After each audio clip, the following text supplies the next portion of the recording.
Morning everybody, welcome back to the channel. Today I want to talk to you guys about trees, specifically planting trees from seed. This is a very, well, I won't say very easy, it's a pretty easy, but it is a very effective way to get trees growing in your pastures or just around your property in general.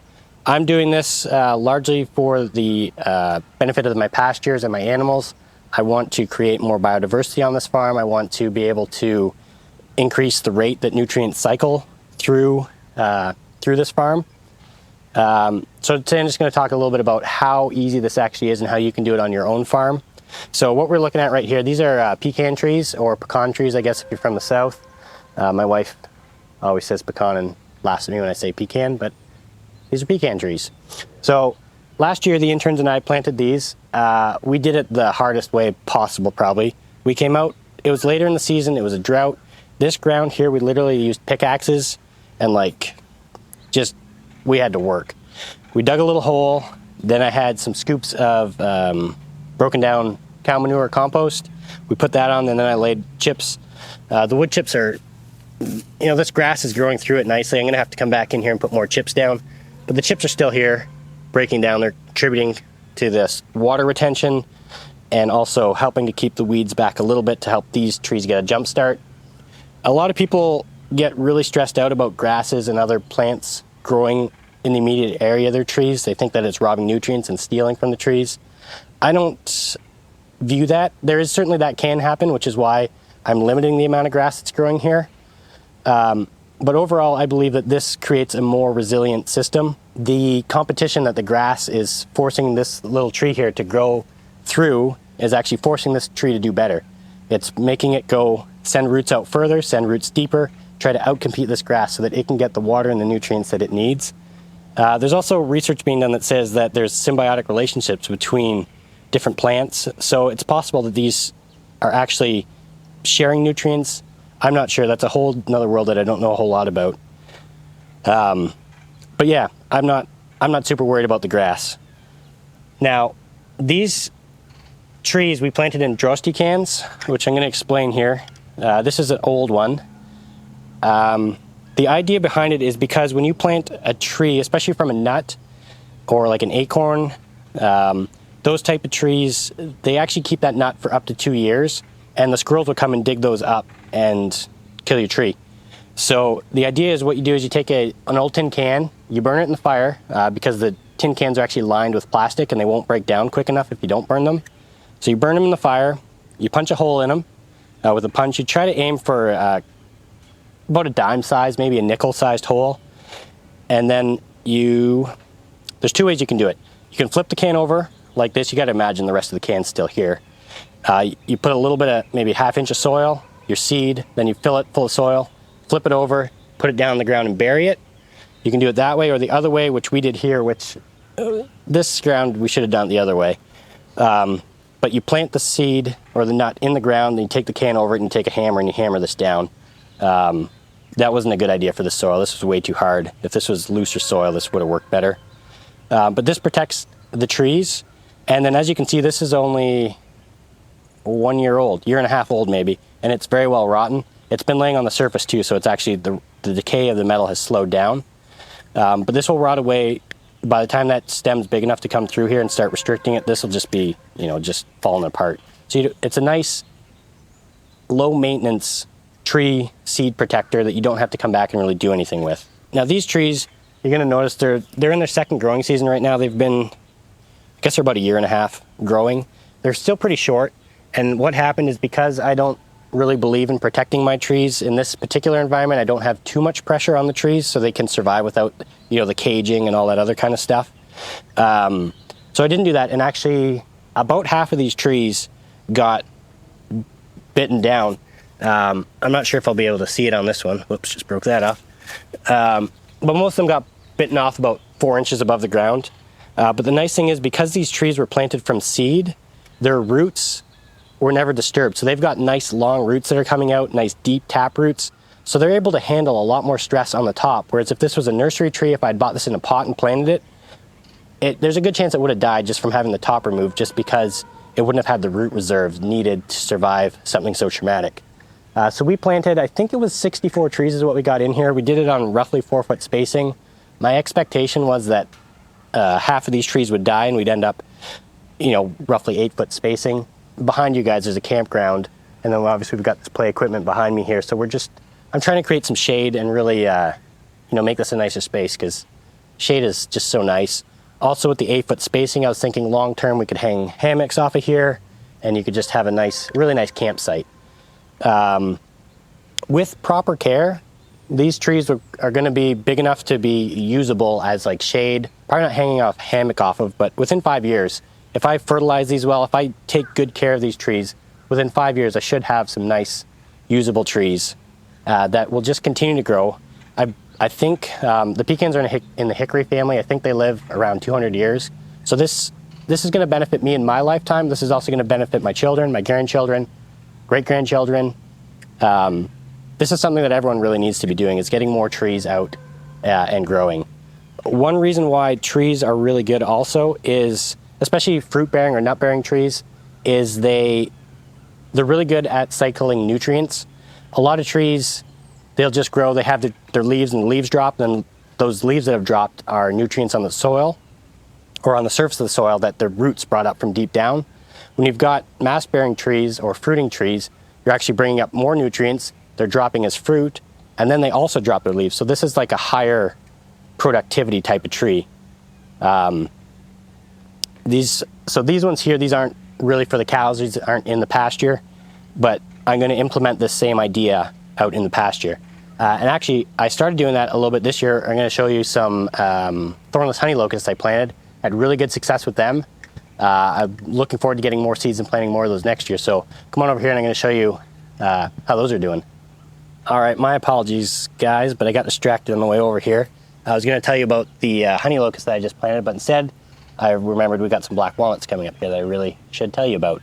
So what happened was I planted black locust seeds in here, and they didn't take in this particular instance, but either this black walnut came up all on its own. It was either in the mulch that I laid down, probably not. This seed was probably actually just laying here on the ground. It just happened to be in the same spot. So literally, I didn't do anything, and this tree is growing here. So I just, you know, put in my stake here, mark it, keep the lawnmower man away from this, and I'm gonna have a nice tree here in a few years. This one here, this is a honey locust that is actually coming up. This one's thornless. It should be thornless anyways. It's a genetic variation, and it doesn't always show through. Doesn't always come through true. Just because the parents are thornless doesn't mean these will be. Thankfully, I think almost all the seeds I planted this year are coming up thornless. So yeah, this was planted from seed probably in May of this year. It's August now. I guess that's 3-4 months old. So it's doing pretty good. Probably the biggest threat to these little trees right now is all the kids running around here, and also the lawnmower guy. I have this stake here, which is supposed to protect the trees, but realistically, kids come along and take these out and they think they're swords and they just have a great old time, and they forget to put them back. So that's probably actually the highest maintenance and highest threat that I have to these trees, is actually children and lawnmowers. It's not so much the deer. Now, honey locusts are a fantastic tree if you get the thornless ones. I'm going to actually take you down and show you a thorned one, and you'll understand why you probably don't really want thorned honey locusts on your property. Now, honey locusts, they are a nitrogen fixing tree, so it's kind of like clover. They're actually going to take nitrogen out of the atmosphere and put it down into the soil, into their roots. They may or may not share it with the plants around it. That's kind of, the science is kind of out on that one right now. We're not sure. But regardless, they are a great tree to have. The animals, these ones will have pods on them. They grow pods, are about a foot and a half long. Similar to a bean pod. Animals can't eat them. I've seen my cows eat them when they're green. I haven't seen them eat them when they're brown. I'm kind of hoping that this will turn into a winter forage where I can bring the cows in around these trees, obviously when they're a lot bigger, and they'll eat the pods, which should be very high protein for them, which should be very beneficial in the winter months. These trees are pretty popular, actually. You can just walk down the street. A lot of places are planting them in around shopping malls and on, you know, lining streets, trying to beautify the cities, because they cut all the trees down first for some silly reason. But you can just go out, and if you see any of these pods, you can just take them when they're ripe and just plant the seeds. It's pretty simple stuff. The honey locust, these ones, I scarified these seeds, so it's, you put a little nick in it because it has a hard seed coat, and you put that nick in to allow the water to get in and start swelling the seed up, and that's the signal for the seed that it's a good time to start growing. So a little bit of care, a little bit of pre-work before we planted these, but they've done excellent. I'm really happy with these honey locusts. All right, let's go look at those thorns. Okay, so this is the native thorned honey locust. As you can see, the size of these thorns, these things are serious. I don't know if there's also like a coating or something on these, but if you get one of these thorns in you, like a sliver, it like gets all red and irritated. It's miserable. These things, they have a reputation for popping tractor tires as well. It's really not something that you want growing in your pastures. Thankfully, you know, we've bred, not we, but humans have bred a thornless variety, which is what I would encourage anyone to plant and kind of stay away from this one. Right over here, you can see there's some pods. You can see, ow, wow, these are sharp. This guy, still soft. It hasn't actually developed the beans inside of it. It's about a foot long. There was some more down a little bit lower, but I had the cattle in here, I don't know, some months ago, and they ate all the lower ones. So when those drop, they turn brown, they drop onto the ground. You can pick them up and gather them fairly easily. If you can get your livestock to eat them, it would make a reasonably good protein source for the winter. And actually, just because I can, I'm going to show you guys a 1-year-old seedling from one of these trees, and it'll really show you how easy it is to distinguish a thornless from a thorned tree. So let's go take a look at that. One of the things that you want to keep in mind when you're selecting trees for growing in your pasture is how much shade they actually produce. So you'll notice on the ground here, this is a pretty light shade. We still have a lot of sun coming through. And as we look up through the canopy, you can still see a lot of sky. It's not a very dense tree. It's not like a maple where it just really blocks out all the sun. This tree in particular, it has some muscadine growing up through it, so it's got some extra shade added to it. Normally, they're not quite this shady, but that's one reason why why the honey locusts in particular make an excellent tree for a silvopasture application. All right, let's go look at that thorned honey locust, the little guy. Okay, so I was talking about planting the thornless honey locust. It's actually really easy to tell when that comes up, if it's going to be thornless or thorned.